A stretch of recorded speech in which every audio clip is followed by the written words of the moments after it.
A huge New York Yankees trade is incoming, as a report has revealed a wild update on the Yankees in regards to the upcoming trade season. As it is known, the Yankees will be going after multiple players in order to try to land someone who can move Jazz Chisum back to second base where the All-Star belongs, and we are going to break all that down.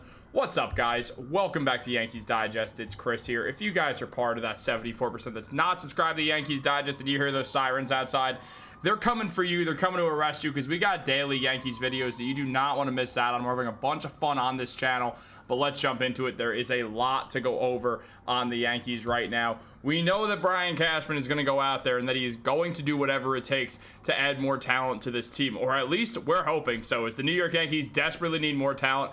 And it's been widely known that the Yankees will be going for some form of third baseman in order to move Jazz Chisum back to second base where he is at his best. Chisum, who was just named an All-Star, is a second baseman. However, he has been playing third base for a while now since he came back from injury, because there's been no one to do it after Oswaldo Cabrera did go down with that injury, and the Yankees ultimately decided that DJ LeMahieu, despite being completely immobile, would be playing second base over Chisum. Now, that has not worked out, and the Yankees defense has suffered a lot, and the Yankees understand that they have to move Chisum back to second base where he's happier, where he said he's more comfortable, especially considering that Chisum only has 1 year left on his contract after this and very likely could leave in free agency, citing the reason that he didn't get to play his natural position with the Yankees as a reason why. So the Yankees have to move Jazz back to second base. It's imperative, especially now that he is an All-Star.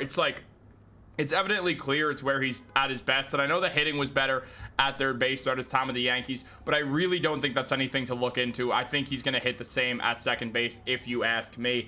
And just considering everything, considering where Brian Cashman's at, we have huge updates from an MLB insider, as Bob Nightingale revealed the Yankees would love to acquire Diamondbacks third baseman Eugenio Suarez at the deadline and slide Jazz Chisum back to second base. Now, we've heard about Suarez for a bit now for this Yankees team. He's been linked to the Yankees for a while now, and now it's a known fact that the New York Yankees will be pursuing Eugenio Suarez at the trade deadline. Suarez, a one-time All-Star, has been absolutely phenomenal, and he is a second-half player, so he's going to get better, or at least historically, that's what we've seen. Thus far this season, he's had 322 at-bats and has 81 hits. That's a 252 batting average, which is not bad at all. The real thing to look at here is the 28 home runs that he already has. He's doing a bang-up job thus far this season, and he's not even at his best, which is the post-All-Star break stretches where Eugenio Suarez does his best work. He also can step in at shortstop if need be for this Yankees team, which would be helpful, but he's their third baseman. That's 100% what they would use him for in an everyday role, of course.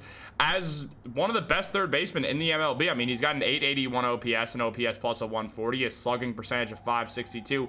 He's having a good year with the Arizona Diamondbacks in flux. It does make some sense to move Suarez when his value is at its highest. It becomes a matter of what the New York Yankees are going to be willing to be paying for Eugenio Suarez. How much is Brian Cashman willing to dig, or how much is he willing to dig into those assets, into those prospect players that you have? I mean, it's not going to cost like a George Lombard Jr. or a Ben Hess or a Bryce Cunningham or anything like that, but it will cost a prospect that will hurt to lose, who the Yankees will like. They're not going to get Suarez for nothing. He has high value, and teams are going to be looking to trade for him.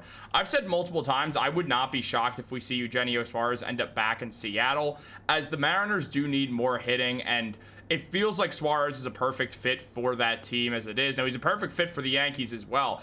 It just comes down to who is going to be willing to pay more for the services of Eugenio Suarez. And I think that's going to be a major thing that we look at throughout this time here when it comes down to the New York Yankees. Now, on top of that, there are more players who they've shown interest in, and Nightingale highlighted another one of those in none other than Ke'Bryan Hayes, as it was mentioned by Bob Nightingale that the Yankees, along with the Detroit Tigers and Chicago Cubs, have also expressed interest in Pirates third baseman Ke'Bryan Hayes. Now, Hayes is a very interesting player. He came in pretty highly touted when he went to Pittsburgh, and frankly, recently things have taken a turn.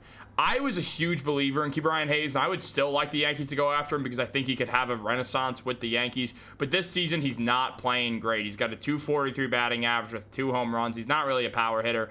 He can run the bases well, and he's a very good fielder. He does have a gold glove attached to his name back from a few years ago. And the OPS, though, the 592 OPS, the OPS plus is 66, the slugging percentage under 3, the on-base percentage under 3. There's a lot to worry about adding Ke'Bryan Hayes onto a team where you're really trying to contend. Now, Hayes, throughout his tenure with the Yankees, has definitely been a solid player. I mean, the Pirates, has been a solid player. His first year, he looked great. He had an OPS over 1, and he came out onto the scene very hot. However, after that, he came back down to earth in a harsh way, never having an average or above average OPS at 750 again. He did have a good season in 2023 where he picked up a gold glove, and his hitting was the best it's been for a full season. But since then, the numbers have been down. Now, this is one of two situations here. Either Hayes got game planned for and he can't cut it in the MLB, or another scenario here, he's on the Pirates and the Pirates are just terrible. That's a real situation. Pirates might just suck. I know it's not happening to Paul Skeens, but Paul Skeens pitches once every 5 games. Ke'Bryan Hayes is out there every day with a Pirates team that's just losing. It's gonna get to him. We're gonna pretend like it's not. It could easily get to someone's head. And I think that he's having that happen to him right now. Or maybe he just can't cut it in the MLB. But if you can buy low on Ke'Bryan Hayes, I love that move for the New York Yankees if you can't go get a Eugenio Suarez. Obviously, if you can get Suarez for a reasonable price, you go do that. I'm not saying you don't do that. But with Hayes, he's a good fallback. I'd rather get him than IKF, if I'm being honest. Because I believe in Hayes. I do think he could bounce back in a huge way with the Yankees on a team that's actually trying to win baseball games. I think Hayes could have a renaissance with them. And I do think that would be interesting to look at. No matter what, we know they need to acquire someone so Jazz can move back to that second base slot. Now, Jazz was named an all-star, and he's hitting with 245, 15 home runs, has an OPS of 841. He's having one of his best offensive seasons while getting 10 stolen bases. Jazz Chisum was struggling offensively with the Marlins. He got traded to the Yankees. Baseball, he was playing competitive baseball again on a team that was trying to win a World Series, and Jazz Chisum starts playing well. Go figure. I'm willing to take that chance with Ke'Bryan Hayes as well. Again, not over Eugenio Suarez, but if you can't get Eugenio Suarez or a couple other names out there, then looking at Ke'Bryan Hayes does make some sense to me. I really do believe so, and I like the idea of it, especially when you consider Suarez has said that he does not want to leave Arizona. He wants to stay with the Diamondbacks going forwards, so that could definitely cause a situation there where maybe he just won't want to leave, and obviously he doesn't have a no trade clause, so he can't prevent that the way that a Brian Reynolds can, but still, he can just basically decide, yeah, I'm not leaving Arizona, I don't want to, and that could mess with the game as well. It could mess with the price of everything. It could mess with how much the Diamondbacks are going to be willing to trade him going forwards. So there's going to be a bunch of questions that the Yankees are going to have to answer, that other teams are going to have to answer, so the Yankees can try to trade for their third baseman. And we're going to watch as that all goes down, and we're going to update you every step of the way. So make sure you're subscribed, like this video, turn on post notifications. Have a great day, and go Yankees.